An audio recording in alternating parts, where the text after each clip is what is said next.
Selamat berjumpa kembali dalam layanan audio Sahabat Seperjalanan. Hari ini adalah hari Jumat 19 Desember 2025.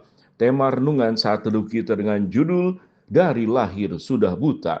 Firman Tuhan terambil dalam Yohanes 9 ayat 2 sampai dengan ketiga. Murid-muridnya bertanya kepadanya, Rabi, siapakah yang berbuat dosa, orang ini sendiri atau orang tuanya, sehingga ia dilahirkan buta? Jawab Yesus, bukan dia, bukan juga orang tuanya, tetapi karena pekerjaan-pekerjaan Allah harus dinyatakan di dalam dia. Mari kita berdoa. Bapa yang di dalam surga, ada banyak pertanyaan yang kami ingin tanyakan kepada Tuhan untuk mendapatkan jawaban dari kebenaran-kebenaran firman Allah berkenaan dengan ketidaksempurnaan hidup yang terjadi pada manusia.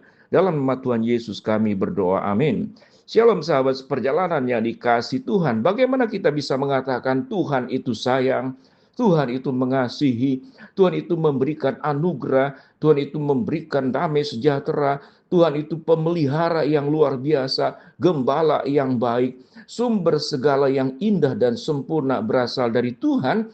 Kalau seandainya peristiwa yang terjadi pada Yohanes 9 ayat pertama sampai dengan ke-6 tentang orang yang buta sejak lahirnya, itu terjadi pada keluarga kita.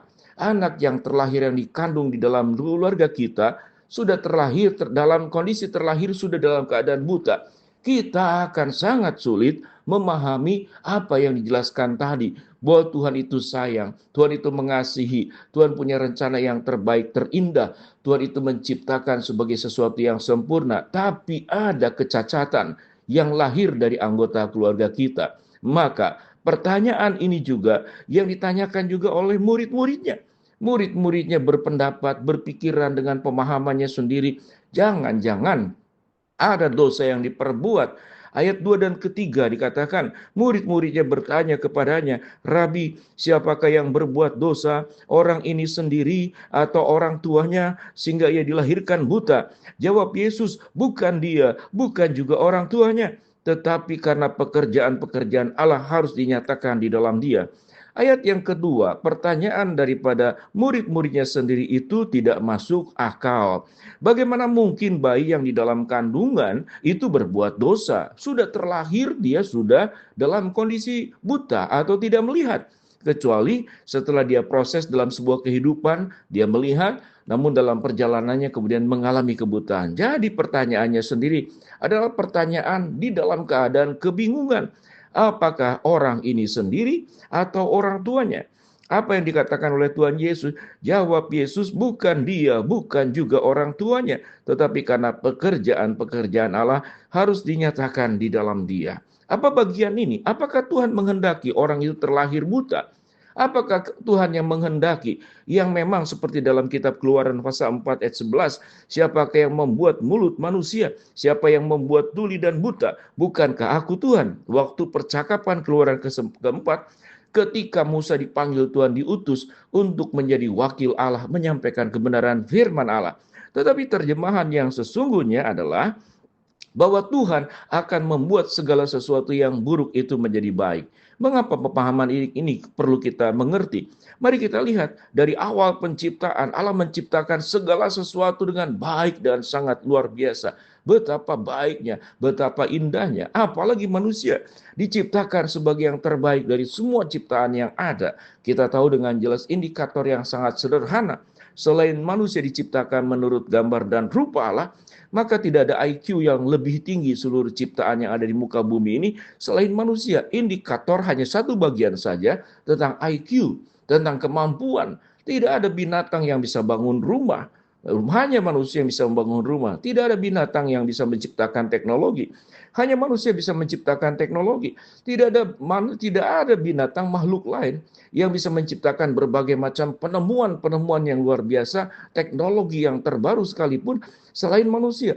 Jadi di dalam pemahaman ini Allah menciptakan segala sesuatu yang terbaik. Namun kita tahu dengan jelas setelah manusia jatuh di dalam dosa, kerusakan terjadi.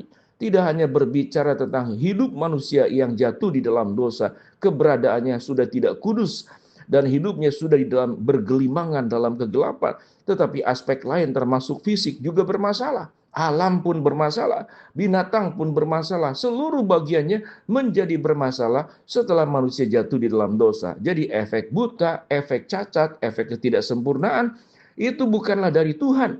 Tetapi di dalam izin Tuhan, Tuhan bisa saja merubah segala sesuatu dalam waktu sesaat, semuanya menjadi baik-baik kembali.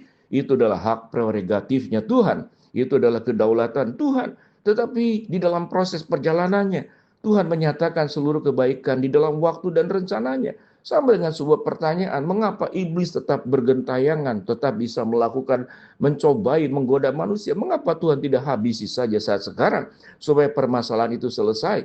Itu urusannya Tuhan. Tetapi Tuhan memberikan kemampuan. Tatkala kita menghadapi persoalan yang ada dalam dunia ini, termasuk sakit, penyakit, masalah hidup, dan persoalan yang lainnya, bencana-bencana, peristiwa buruk yang terjadi, Tuhan akan memulihkan, dan kesempurnaan yang dirusak oleh manusia itu pada akhirnya akan didapatkan. Kalau kita boleh berbicara, semua mereka yang nanti akan kembali ke rumah Bapa akan mendapatkan semua yang terbaik kembali sebagaimana diciptakan awal. Memang manusia diciptakan pada saat di bumi dan langit yang pertama ini, tetapi Tuhan akan memberikan langit yang baru dan bumi yang baru di kemudian hari. Bagaimana pelajaran yang kita bisa ambil? Di dalam keadaan kelemahan inilah manusia belajar bersandar kepada Allah, belajar mempercayai Allah, belajar memahami bahwa seluruh keburukan-keburukan yang terjadi adalah karena kesalahan yang dilakukan oleh manusia. Ayat keempat dikatakan, kita harus mengerjakan pekerjaan Dia yang mengutus aku. Selama masih siang, akan datang malam, di mana tidak seorang pun yang dapat bekerja. Selama aku di dalam dunia, akulah terang dunia. Setelah ia mengatakan semuanya itu, ia meludah ke tanah, mengaduk ludahnya itu dengan tanah, lalu mengoleskan pada mata orang buta tadi, dan kemudian orang buta itu mengalami kesembuhan yang sangat luar biasa. Pada prinsipnya, sahabat seperjalanan yang dikasihi Tuhan, biarlah kita tatkala menghadapi masalah tidak melihat masalahnya, lalu kemudian mempermasalahkan Tuhan. Jadi ada dua masalah. Ada masalah, yang kedua kemudian mempermasalahkan Tuhan. Sedangkan Tuhan bukanlah sumber masalah. Sumber masalah adalah memang dari kita sendiri. Allah lah yang menyelesaikan seluruh masalah-masalah yang ada. Sebesar apapun masalah yang timbul di dalam diri kita, mungkin Tuhan izinkan satu jangka waktu tertentu kita mengalaminya.